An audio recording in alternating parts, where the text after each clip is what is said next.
সেই নবী করিম সাল্লাল্লাহু আলাইহি ওয়াসাল্লামের যারা অনুসারী আমরা, সেই ধর্মেরই মানে আমাদের ধর্মেরই প্রবর্তক উনি। ওনার ধর্মকে বিকৃত করে করেছে কারা, কখন কিভাবে করেছে? দেখেন, ওনার যেখানে জন্ম হয়েছে সেই জায়গার মানুষগুলো ওনার সাথে বেইমানি করেছে।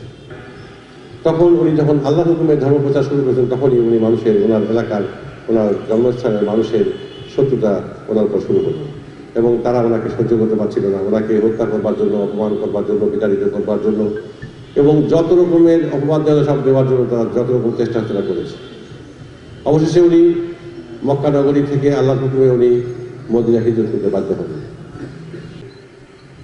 এবং আজকে তারা সারা বিশ্বে দেখেন মুসলমানদের নাম ধরে, মুসলমানের পরিচয় দিয়ে, নাম যেহেতু মুসলমানের, তারা সারা বিশ্বে আমাদেরকে, এই মুসলমানদেরকে, নবী করিম সাল্লাল্লাহু আলাইহি ওয়াসাল্লামের এই মহানবীর যে ধর্ম, বিশ্বের সর্বশ্রেষ্ঠ ধর্ম, আল্লাহর মনোনীত ধর্ম, সেই ধর্মটিকে অপবিত্র করছে, মানুষের কাছে আমাদেরকে খারাপ করছে।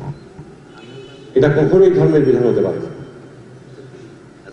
এবং দেখেন, যারা এই কাজটি যারা করেছিল তাদেরই অঞ্চলেরা এই বাংলাদেশে 1971 সালে এই মহান মুক্তিযুদ্ধে আমাদের দেশের সকল মানুষ যখন মুক্তিযুদ্ধে ঝাঁপিয়ে পড়েছিল, এই দেশে তখন তারা এই পাকিস্তানি হায়নাদের সাথে সহযোগিতা করে এই দেশের কিছু মানুষজন, তারা এরকম মাথায় টুপি দেওয়া লোক ছিল, তারা এই সমস্ত ধর্মের লেবাস ধরে তারা আমাদের মা বোনদেরকে দর্শন করেছে, আমাদের পূর্বপুরুষদেরকে 30 লক্ষ লোকদের হত্যা করেছে, ঘর বাড়ি জ্বালিয়ে শেষ করে দিয়েছে, 42% এলাকা পুড়িয়ে সাৎকার করে দিয়েছে, এলাকাকে ধ্বংসস্তূপে পরিণত করেছে।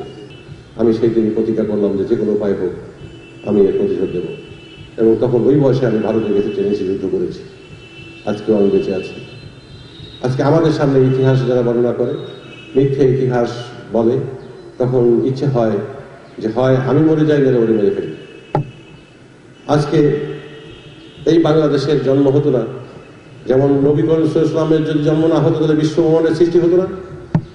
তেমনি আমাদের এই ভারতবর্ষে আমরা যারা মুসলমান দাবি করি, আমরা যারা নামাজ করি, মাথায় টুপি দিই, আল্লাহ আমার রাসূল সাল্লাল্লাহু আলাইহি ওয়াসাল্লামের ধর্ম পেয়েছি, যার জন্য সে হচ্ছে আমাদের এই দেশের সর্বশ্রেষ্ঠ আউলিয়া।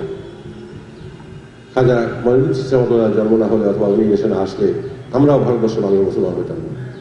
তেমনি এই বাংলাদেশেরও সৃষ্টি হতো না যদি বঙ্গবন্ধু শেখ মুজিবুর রহমানের জন্ম না হতো। উনি যদি বাংলাদেশের জন্ম না হতো, অথবা যদি এই আন্দোলন না করতেন, অথবা যদি বাংলাদেশের আমার আমৃত্যু, আমার প্রকাশ, আমার বিকাশ